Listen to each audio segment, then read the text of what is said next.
where human insight trumps every trick. We're not hacking systems, we're hacking behaviors so you won't click. No complicated code, just tried and true brain science at play. Social engineering for good, the best defense is in your mind today.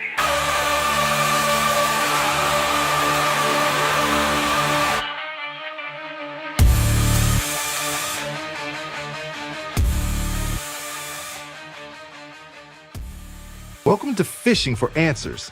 The opinions expressed here are solely those of the individuals involved and do not reflect the views of their employers. Get ready, because the next live episode of Phishing for Answers is starting right now with your host, Joshua Crumbaugh, the CEO of Firewall. Psychology is the new firewall, where human insight trumps every trick. We're not hacking systems, we're hacking behavior so you won't click. All right. Hello and welcome to another episode of Phishing for Answers. Today, we've got Dan Lohrmann with us.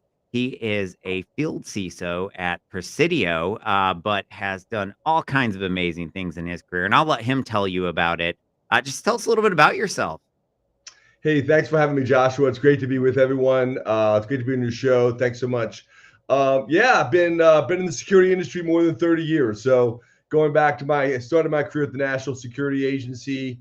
I was in England with Lockheed and Mantech in the defense intelligence community in the 90s, and then 17 years in Michigan government. So a lot of different roles in Michigan, an agency CIO in government. I was the state's first CISO, Chief Information Security Officer. Actually, the first CISO for all 50 state governments. I think there were a lot of private sector ones before me, but in state government, we kind of led the nation back in early 2002, 2003 when I started. And then I was CTO for the state of Michigan, CSO for the state of Michigan. We brought physical and cybersecurity together under one roof as chief security officer. And then I actually worked for another security awareness training company before I joined Presidio. So it's been a good career, and it's just great to be able to talk to you today. That's awesome. I did not know that Michigan had the first CISO. I grew up in Michigan, and I know in 2002 I was not aware of security. I was still part of the problem back then. But that's very cool and interesting. I really had no clue, and it's I love learning those little things. So how do you get into cybersecurity to begin with? Yeah, great question. So, I mean, it's funny. In college, I went to Valparaiso University and was a computer science major. My brother kind of got me excited about computers. He's 12 years older than me. I was the youngest of 7 kids. I am the youngest of 7 kids. My brothers and sisters are still all with us. Big family. Yeah, it is. Big family. And Steve was very successful selling for a lot of different companies as a computer sales guy, for Burroughs, IBM, Data General, Silicon Graphics, lots of different companies. And he's like, Dan, you got to go into computers. And he said, don't go into sales, which is a whole other discussion. But he's like, salesmen are born, not made. That was his whole philosophy, right? But get a computer degree, get your master's degree. So while I was in there, NSA was recruiting, and this was the Ronald Reagan years, and the Berlin Wall had not fallen down yet in the late 80s. And it was a great place to start my career. It got me excited about, at the time, we didn't call it cybersecurity. We called it information security. But it was really a great way to start a career, at NSA, and really been involved in different roles really since the late 80s. That's awesome. Very cool story there. Thank you. Okay, so you spent a lot of time at the Michigan government. By the way, just a side note, you must not have succeeded at staying out of sales if you're a field CISO now.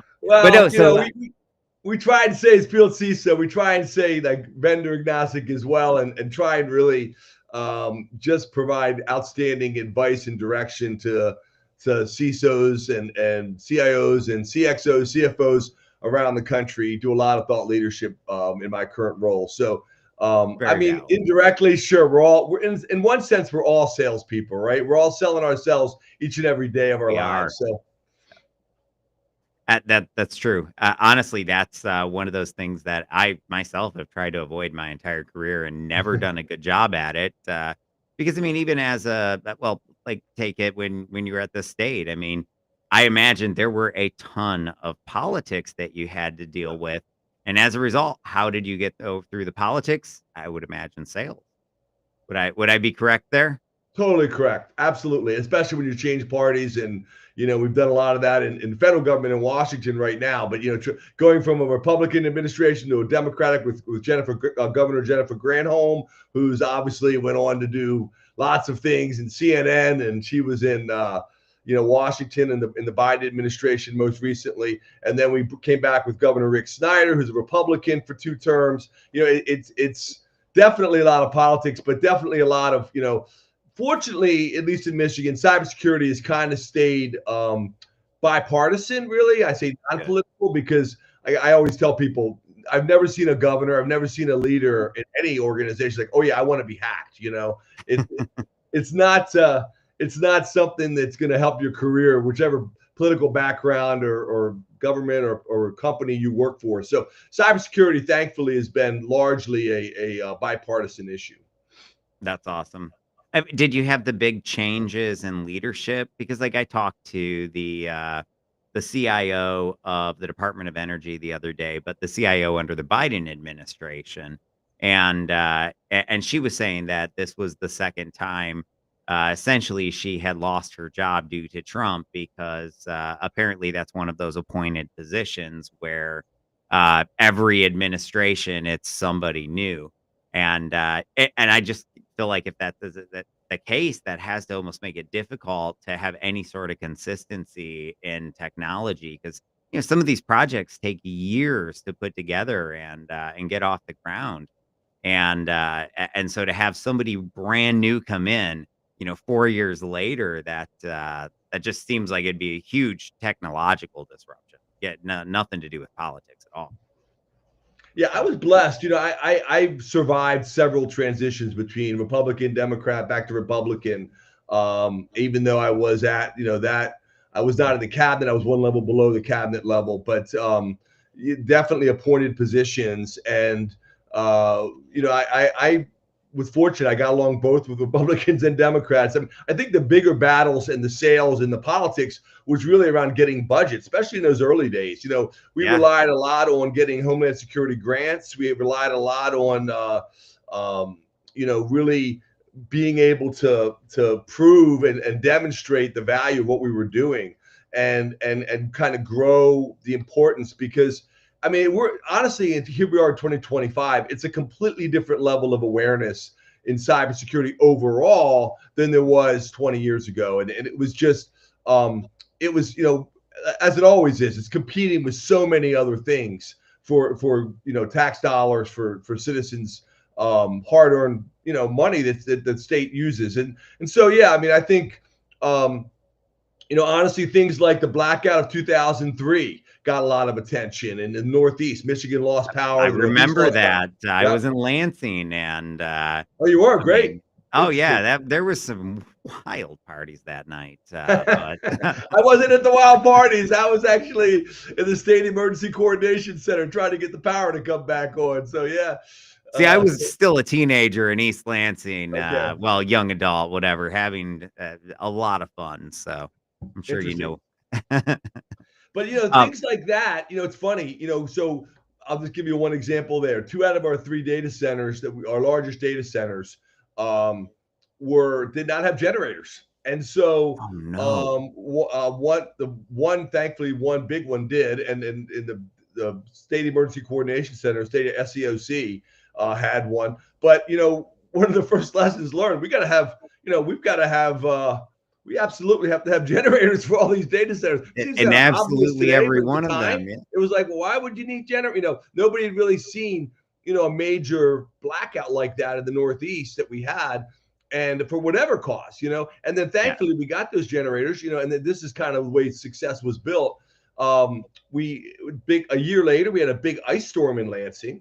and because we had those generators, the rest of the state didn't lose power, but a lot of mid-Michigan lost power because of the ice storm. And we actually stayed up and kept the state running in Detroit and Grand Rapids and northern Michigan because we built those generators. So it was like those kinds of little successes, led to, oh, well, these guys are really doing meaningful things. We need to give them more funding for, things that they're saying, like cybersecurity, backups, testing, those kinds of things. Yeah. Well, I mean, in the early 2000s, cybersecurity was a firewall and an antivirus, and that was about it. So, I mean, we've come a long, long way since then. And totally. Very interesting stories. So, let's talk about AI. It's just really changing everything for everybody. What are some of the things that you're concerned about as it comes or pertains to AI and maybe advising your clients on? Yeah, sure. So great question. It's funny. We just a lot of headlines in the last couple of weeks about DeepSeek and the China, the latest kind of. This morning I saw that the DC had banned DeepSeek and all government. Well, and I just did an interview with some press on this very topic, and it absolutely. For those who don't know what that is, go Google it. But you can basically, it's a ChatGPT alternative where the data is actually in China.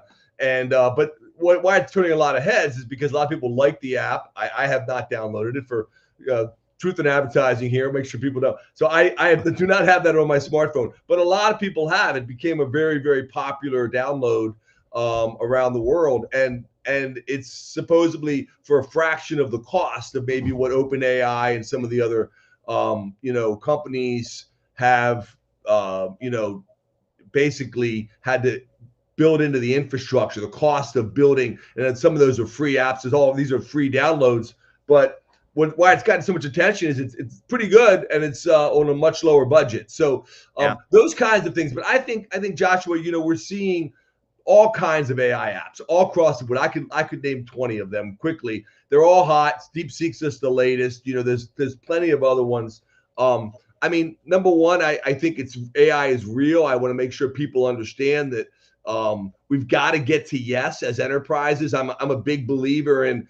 As I almost lost a job. It's another story I can tell you later if you want to hear it. I almost lost my job, saying no after that blackout, to on Wi-Fi and other things. You can't just say no. CISOs are known for saying no. Chief security officers, security professionals. Department of no. The answer is no. What's the question? I mean, that's So, I mean, I think AI is real. I think it can help. I think what we're advising, it's here to stay for sure. And so what we're advising people is that you really need to have an environment, an infrastructure to keep your data inside your enterprise, inside your firewall, inside your perimeter, and really on your servers that you control, or that you have, if it's in the cloud, that make sure that the security is around that. That you're not just, AI is as good as the data that is training those models. And so to the extent that the AI is, using the entire internet, you're going to get some really strange questions to, when did Columbus discover America? You're going to get lots of opinions, and you're going to get lots of different viewpoints. And so what we're saying is, number one, you got to have policies and procedures in place. You've got to embrace and lean in, because it is really something. It's Presidio. We're really encouraging people to get to yes and have a rapid roadmap that allows them to implement AI in their enterprise. But then also, for those who don't have an enterprise solution, haven't built that into their infrastructure, from a cybersecurity awareness perspective, for these free apps, say free, it's tough to compete with free. Talking about sales, it's tough to compete with free. That's why DeepSeek blew up. Yeah, exactly. And many people are bringing their own AI. BYO AI is huge. And so you've got this whole trend. I wrote about it starting 2 years ago. It's a really hot, it's really big this last year, continues to be very hot. I think BBC just did an article called, and the headline was "Smuggling AI into Your Work." It was kind of funny. It's a different word. You have smuggling AI into your work. But basically the idea that, people are doing that.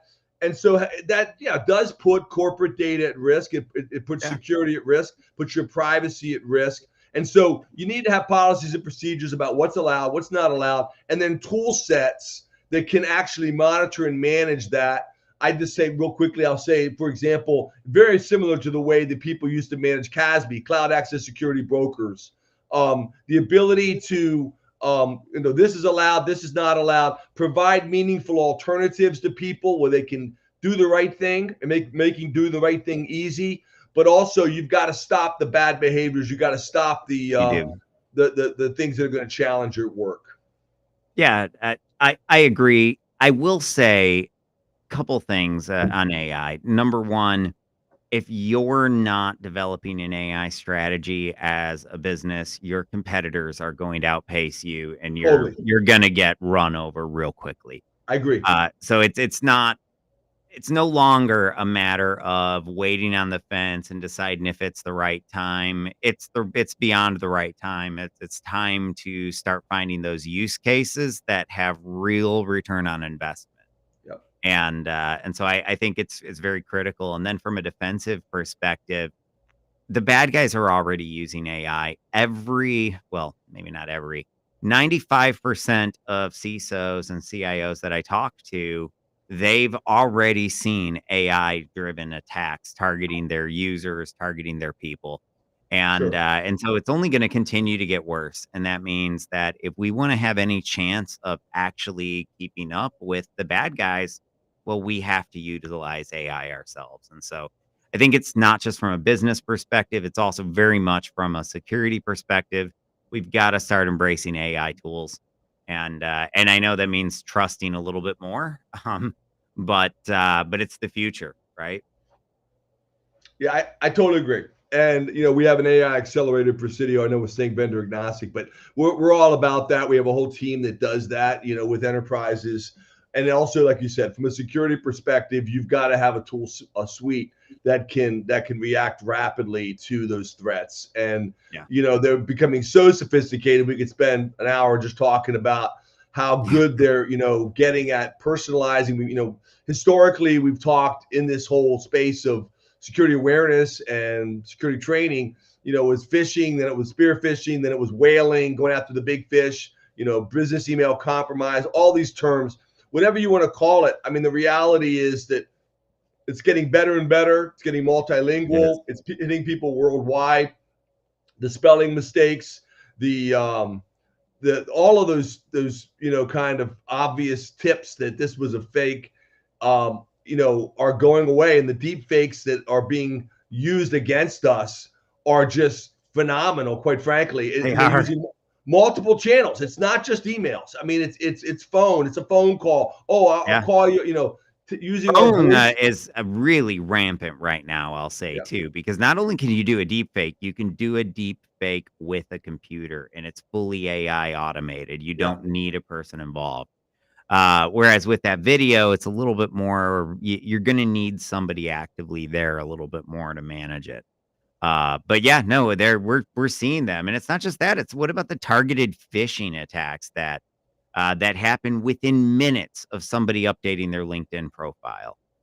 There's no way that maybe once in a while the attacker gets lucky, but unless they have some sort of bot sitting there watching and scraping LinkedIn and learning everything new and immediately reacting, then they're not going to be able to do that. And so that tells me, because of the intelligence of most of these attacks and how dialed into the individual and their role in the organization that they are, that it has to be AI. That and the 700% increase in 2024. I mean, that's a big factor too. So, with you, I 100% agree. We're on the same page. The other issue I see with AI is if you don't have a strategy as a company to in terms of just giving it to your employees, that's when from an awareness perspective, you're going to have to worry about bring your own AI, and they're immediately going to go to the free AI. 90% of employees are going to go to DeepSeek before they'll go to ChatGPT, because you have to pay for ChatGPT and DeepSeek's free. Regardless, though, it's training the model. And what a lot of people don't realize is even with that $200 price tag or $200 a month ChatGPT subscription, you still have to go in and turn off the data sharing because by default, it's sharing everything to retrain the model. Yeah, and I would agree. And I think DeepSeek, the other message I like to, continually repeat to people is this is just, DeepSeek's the latest one. It's almost like the Well, there was tariff a new one the same week, Quen 2.5. There you go. I mean, I was gonna say it's like the tariff thing. It's like we're going from one country to another now. We're talking about, in that whole discussion. I will stay out of politics, but it's like It was a roller coaster yesterday. I don't care what side you're on. I mean, it was a roller coaster. Totally was, and for the stock market as well. And so the challenge of DeepSeek is the message this week, and TikTok was last week, and next week it's going to be something else. Won't be DeepSeek 2 or whatever they're going to call it. There's going to be other ones. There's going to be can't miss. Bold prediction. It's not that bold because it's going to happen. I 100% guarantee this year there's going to be something we're not talking about. Sometime this year is just going to wow all the kids and everyone's going to be downloading it because some new hot app. That'll be next week. That'll be next week. I don't know what it is, but it'll happen next week. Exactly. And so you be ready for it. Be ready for disruption because disruption is happening all around us. Oh, it is. Actually, there was a new one today, a new audio song generator from AI. And you can edit any little part of the song with a tremendous level of detail, more than we've had on any other thing. So there is big news today. But that's the whole point of AI. They say that thanks to AI, that sometime in the 2030s, we are expected to surpass the longevity escape velocity. That means we don't have to die anymore if we have enough money to afford all the medicine. But no joke. That one, but that's what they're predicting. I say they, a few scientists have predicted that, but I wouldn't be surprised if we were to surpass or hit singularity this year. And singularity would mean that the computers are indeed smarter than humans. And when we get there, and if we can get there before we even have quantum, just imagine what happens when we add quantum to that picture. It gets really I would agree. Quantum is another whole topic. I encourage people, a little promotion here. I do a blog for Government Technology Magazine. I talk about predictions every year. Not my predictions, all the industry predictions. Go out there, Lohrmann on cybersecurity. And it's all the reports from the top vendors, not my predictions, theirs. But, quantum is certainly top of the list. And people need to be getting ready for quantum, getting quantum ready encryption on their systems. That's another thing we can talk about, maybe another show. But well, I mean, to that point, they a guest that I had on the other day, actually the CIO of the DOE was saying that they are expecting criminal organizations to have access to quantum within under 5 years. Yeah. That's scary. Yeah. But that means you and I will have access to quantum. I mean, we already have this supercomputer for $3,000 that'll sit on your desk. Have you seen it? I have not seen that. Okay, so I'm excited about it. I know a lot of the internet's been nerding out about it. I've seen more than one post that just said "mwahaha." But it's this from NVIDIA, $3,000 supercomputer that sits on your desk. Have you actually used it? You've actually used it, Joshua? I have not had a chance to yet. No, it was only announced like a week and a half ago, maybe 2 weeks ago. It's coming though, and I plan on being one of the first ones to have one, hopefully. Sure you will. But I do find it extraordinary when you can put this supercomputer with that much, GPU, that much memory, that big of a hard drive, and it just sits on your desk, tiny little box. So, I mean, I love it. We're in exciting times, particularly with quantum and where they're getting with that. Willow, to me, was very exciting. Oh yeah. So we'll see what continues to happen, but you gotta know or expect that Google's going to be using Willow for their AI projects. Totally. Uh, Absolutely. No question about that. and when they just wrote this paper called Google Titans, and it was talking about a different transformer method that they had built for training large language models, and they really reinvented the transformer completely, and it gives it long term, short term memory, allows it to learn from its mistakes and improve all of those things that AI is missing right now. Mhm. So when you combine that with Willow, I'm really excited about what Google might be bringing to this arms race soon, because I guess that's really what it is. It's an arms race. Totally is. Yeah. Absolutely. Yep. Okay, so let's move off the subject of AI because honestly, we could talk about that all day long. Love to ask the question of everybody, and that is, are you team carrot or team stick? Yeah, for me, this is actually a. You and I are talking about this in the pre-show.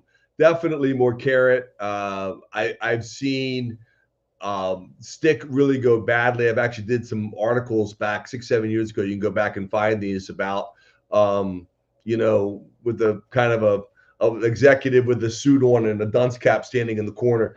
It's this.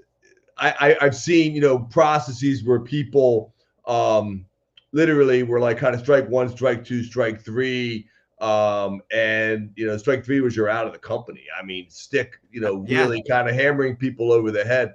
um I'm not saying you never need a stick, but I mean, I'm a big believer in, the kind of parenting principle. You praise in public, you discipline in private, and kind of 10 encouragements for every maybe here's what you can improve on. So I'm a big carrot person. I think that the challenge also that's out there with this whole issue is really making awareness, making whether you talk about risk, human risk management is the new term people are using rather than security awareness. I actually wrote an article back in 2016 saying, does security awareness training need a new name? Because it's not just awareness, it's really obviously changing behaviors.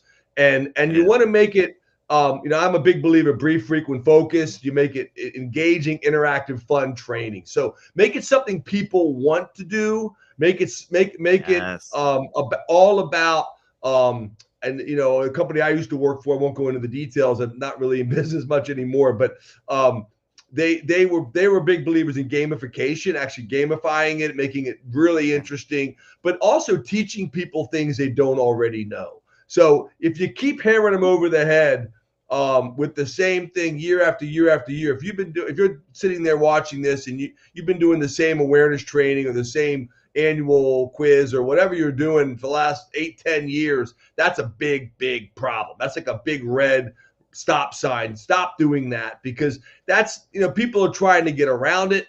Lots of stories of people who were just like, how do we get out of doing this? And so Yeah. it becomes demotivating. You want it to be motivating, you want it to be interesting, engaging, and teaching people things they don't already know.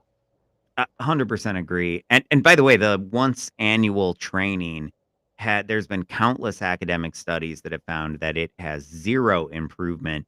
And in fact, in some cases, it actually made people less secure.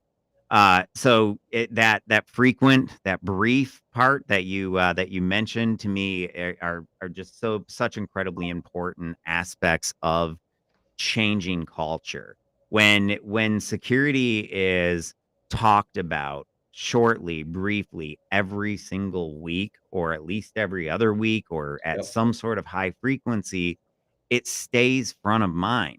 But if it's once a year, even if that user listens and they try hard, a week, a month, 2 months, whatever it happens to be, that user is going to forget about what they learned because we did binge training and that has low retention. And then on top of that, they're going to relapse and their behaviors are going to go back to normal. So I think that frequency is one of the most critical aspects of any training program. And I liked what you said about gamification. I think that gamification is one of those things that is critical for us to offset the negative aspect of phishing. Uh, I've well, I imagine you've had the same thing happen, but I've sent millions of fish in my career, and I've had people get upset about the fish before. Yeah. And I think gamification offsets that anger. And it does it because number one, it the way I see gamification, at least with phishing, is it doesn't have to be super complex. If you just simply make a game of cat and mouse out of phishing, hey, I'm going to test you. I'm going to fish you. Your job is to spot it and report it. Yeah. That right there changes the dynamic around those phishing simulations. And because you told them that you're going to do it, that user's on the lookout. And if they stay on the lookout long enough, because you continuously tell them you're going to do it more, that changes their behavior and their way of thinking. And it becomes a new way of life, a new habit. I totally agree. And I think the other thing I'll just mention real briefly about the stick problem is we all talk about people are going to make mistakes. And obviously we talk about AI. You've got to have tool sets that'll help you detect what is fake, enable your team with tools that'll, help you spot that fake email. But I also say, you want people reporting things. When they have a question, you want them interacting with your help desk. You want the help desk to be helpful. You want to make it interactive. If it's like hide, the problem is I've seen many people, who using that stick approach. If it's all just fear, then they're not going to be reporting. Is this real? Is this not real? Is this, and when they make a mistake, God forbid they do that, but people do make mistakes. And they do click and they're like, well, I'm just going to shut my computer and go home. I'm sick or whatever. I literally know people that have done that, just go home. I mean, and rather than reporting it, because and so the fear, again, I'm not saying there's zero, maybe you need 1% fear, but 99%, carrot, 1% stick. I'm not saying there's never say never, because, maybe there's an employee out there that deserves to be disciplined. But the reality is that I think we really need to make it engaging, interactive, and fun. Oh, I completely agree. And I think that that the other problem with that stick is that it doesn't make them want to learn. It doesn't do anything to motivate them to care about what we're talking about. And when we use the carrot and we make them care and we talk about why and we connect it to their personal lives and we connect it to their actual role in the organization and we teach them about threats that happened to their coworkers instead of just random threats that they might have heard about on the news. Yeah. All of a sudden it's real and it starts to change that culture. So let's talk about phishing. What are some of your top tips when it comes to running phishing simulations in an organization? Yeah. So great question. I mean, I think you just mentioned a couple of them. You definitely want to be, real scenarios of things that happen in their, specific role that they have. So it might be different. I mean, maybe there's some organizations will do phishing, the kind of everyone to get maybe one email that's for the entire enterprise, but mixing it up, not just doing everybody at once. I would advise people to, whether you do it in groups, whether you rotate it, targeted towards, if it's accountants, it might be a different kind of an email that's attractive than if you're an engineer or if you're, It should be. I agree. Communication. So making it specific to them, using real life examples, that things that have really happened, things that, in the news, an attack, that happened, or maybe an attack that happened in some other part of your enterprise that, you want to make them aware of. And obviously probably not the exact same one, but you want to, as you mentioned, you want to encourage that reporting. You want to make sure that you have metrics around that, and you're driving down and you're improving the metrics, and you're talking about that in a way that is constructive. Management wants to know, you can use it to help, like you said, change culture, drive behaviors. And we found Scorecards could be great for organizations where, how's your group doing? The different departments, and certainly in government, we saw that for years when I was in a previous role, where we would have, competition between departments in government agencies, and, who had the best percentage, and getting that not just coming from the technology team, from the CISO, from the security pros, but getting that to come from the business side.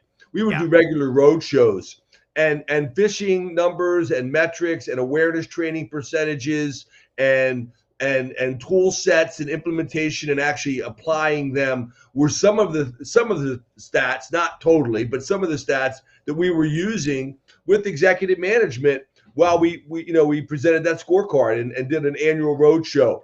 And in that roadshow, we talk about, these are some national threats, these are some, Michigan threats or local threats. These were some threats against our company or our agency, our government. And then here's some specific things that our people are seeing and how did we respond. So making it relevant. Those are some other tips, best practices. You can mix it up. There's a lot of different examples. But I think those are just a few. I could probably give you some more if you'd like. Yeah. The only thing I'd add to that is I think keeping it simple, the training. When trying to figure out what to train people about as it pertains to phishing, to me, I really think the most important elements are those biases or psychological triggers that are going to be exploited. To me, the most important thing is not even hovering over the link, since in a lot of enterprises, you can't do that anyway, thanks to URL rewriting. The most important thing is just trust your gut. Pay attention to things like urgency or authority. It's the simple things to me that if we can get through really well to our users, that essentially create what I like to call human virus definitions. If they really know about urgency and how it's used against them very well, they're going to be suspicious of anything they ever see using urgency. And so it's just a simple matter of getting those things through to where they start looking at those things that use those tactics under a different light or under a microscope, really. Hey, Josh, I just add one more thing that I would just also that I didn't mention earlier. I think you need to make sure your employees are empowered to ask questions or to, management's clear. I mean, some of the case studies from the FBI, I'll give you one example. Case studies from the FBI where it was business email compromise against a senior executive, and it ended up leading with a multi-million-dollar loss. But what they did, they actually went outside of the email system. They actually hacked this executive's Gmail account, and the person was, this executive, this was a few years back, was sending emails back and forth to their executive assistant.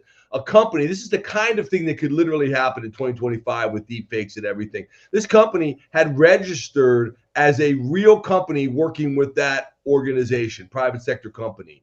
And they were doing a couple $100 in, I don't want to say paper clips, but, different materials they were selling. They were on the contract to provide paper and ink and different kinds of things. So they were actually in the financial system, and they had gone in there and they were legitimate in that. But then, they used a Gmail, and they, the CEO was off on a real fishing trip, literally catching it, salmon in the Atlantic, going out and used that whole system. The person had just sat in their Gmail, they had followed them, and then when the person was outside of contact range, tricked the administrative assistant with a Gmail, actually responded to a real Gmail message person and said, "Hey, Barb," whatever the person's name was, "I need you to do this transfer for me to this company. Don't tell anybody about it. I'll fill out the forms Monday. I'm with my buddies out on the boat out in North Atlantic, yada, yada, yada." I mean, they use multi-channels. They trick them. The point is this. If your employees fear that, the CEO's telling me to make this $1 million transfer, or you're back to your gut point. You just reminded me of that. Like, really? My CEO, my CFO, my CIO wants me to transfer $2 million of this over the weekend? Yeah. I mean, it's like, Right, but it's the CEO. I don't want to get him upset. You've got to have a process where your team knows. What's my point? If you think that this is violating, you will not be disciplined. We want Yes. you to report these situations. We will never tell you to do X, Y, and Z. You need to, almost like an out of band process. And if Yes. you feel like the CEO is calling you to do X, Y, Z, which you think is weird or out of normal, here's our out of band process. You may verify it with Frank or Sarah or whoever. I mean, whatever that process is for your company. I mean, every company is going to be different, small, medium, large. Every organization will be different. But the bad guys will use fear. It's an email from my boss, a message. It sounds like my boss. It looks like my boss. Is it really my boss? Why am I doing this, huge transfer of money or whatever? Have a process that people can trust, that they can verify if they feel that something's out of the normal. Yeah, and make sure that they know that they're not gonna get in trouble for questioning, a demand from the CEO, particularly if it's out of the ordinary. I think that's part of the reason that these things work is that they're so fearful that they'll get fired because it's the CEO of the company Yeah. that they don't think it through properly. And that's where it comes back to your point about empowering our people is that if they're not empowered to say no or let me verify out of band to that CEO's request, you're much more likely and much more susceptible to those types of attacks. And I mean, even if we're not compromised, one of our vendors is going to be compromised. And that's, I mean, that's almost every story I hear. That's the story you just told. It's vendors that are getting compromised that continue to be our weakest point or the chink in the armor, if you will. So, Totally uh, agree. And third party vendors, vendor supply chain management, huge issue. And so have an out of band process, have an out of band verification process. People tell you that for your home family as well. It's like there's a lot of tips around, whatever it is, Disney World in Paris or whatever the code word is for your family. Is this real? Is it really my cousin really in a jail in London and he needs $5,000 transferred to him via some back channel method? Is that we all yeah, probably he can rot. that. Exactly. Joking. Hopefully, none of my cousins are listening to this. But I don't expect them to get locked up in in London. Well, this has been a fabulous episode. We are just about out of time. Any last bits of advice before we end the episode here today? Yeah, I just think that I would encourage your listeners. I've been in cybersecurity really my whole career. It's certainly a challenge at times. It can be discouraging at times. What you're doing is important. I mean, I really want to say keep a positive attitude, and certainly get to yes. You got to really think in terms of researching your other partners, other people that might be doing things. There's a lot of people in this network, in this community that want to help. Cross vendor, support each other as teams. Connect on LinkedIn. I'm certainly available to connect with people. Connect with me out on LinkedIn. But also just really know that it really does take a team to solve these problems. By yourself on an island, you will fail. But as a team, work together. And there are solutions out there. So get to yes. If you don't know the answer, look at other people. What's working? What's working at Firewall? What's working other places? And then and really share those stories because there's really high value in what we're doing. And passion for our role is really important now more than ever, quite frankly, because the challenges are not going away in our lifetime. The bad actors are using AI and other tools against us. And so we need to fight fire with fire. And that means really helping our partners, our colleagues, our staff, our teams to be effective. So thanks so much for having me. Thank you for being here. And for all of you joining us remotely, thank you. Have a wonderful day.